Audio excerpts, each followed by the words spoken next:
they don't know how to ferment. They have over-fermented it all the time. A recent study has shown that fermented food components had a better gut ecosystem and less inflammatory markers from… There are cultures where meat is fermented, literally rotting is considered… This is the worst way to eat it.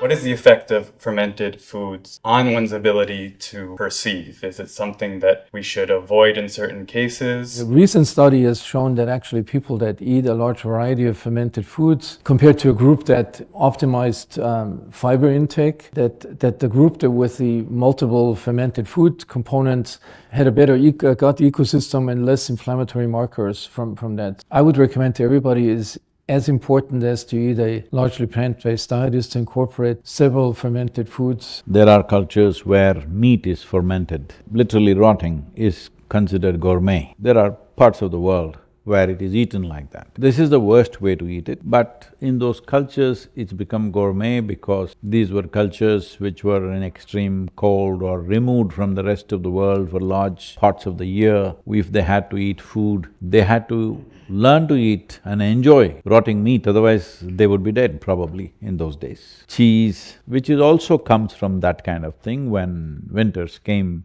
people would have nothing to eat to keep their calories going, the only way was cheese. These are all the most terrible things to eat, if you ask me. The way to look at it is, whatever makes your body heavy and opaque in your experience, makes you feel the body is lumbering to digest that, that's not good. Fermented foods are foods that have undergone a process which involves breakdown of complex organic compounds by microorganisms such as bacteria and yeast. During fermentation, these microorganisms convert carbohydrates, proteins, and other nutrients into various byproducts, often resulting in changes to the food's flavor, texture, and nutritional profile. Fermented foods need a pH level of 4.2. The fermented foods become unhealthy when it's stored for longer period beyond the shelf life. There will be increased microbial growth that cause bloating, abdominal discomfort, and also diarrhea. Many fermented foods such as pickle, kimchi, and sauerkraut are high in salt, which can be a concern for people with high blood pressure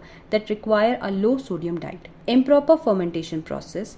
If the fermentation process is not carried out properly with the right temperature, pH and time, it can lead to the growth of harmful bacteria which can produce dangerous toxins. Number 2. Fermented foods can become contaminated if they are handled with unclean utensils, exposed to unsanitary conditions, or stored in compromised containers.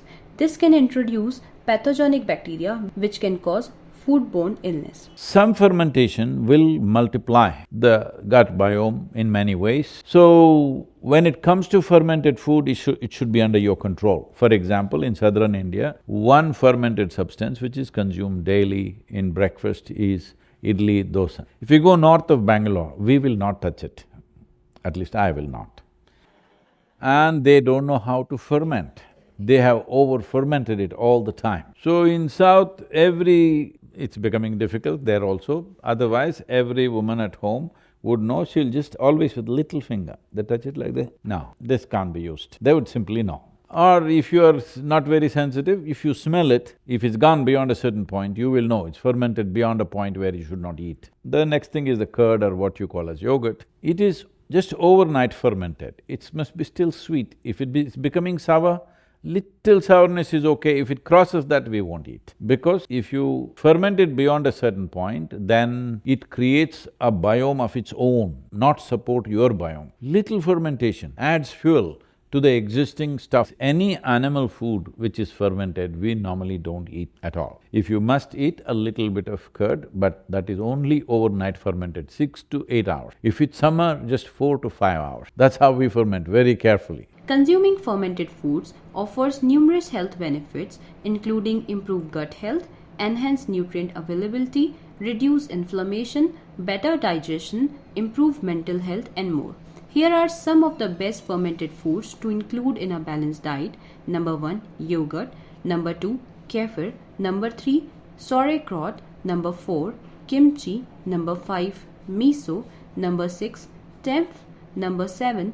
Kombucha. Number 8.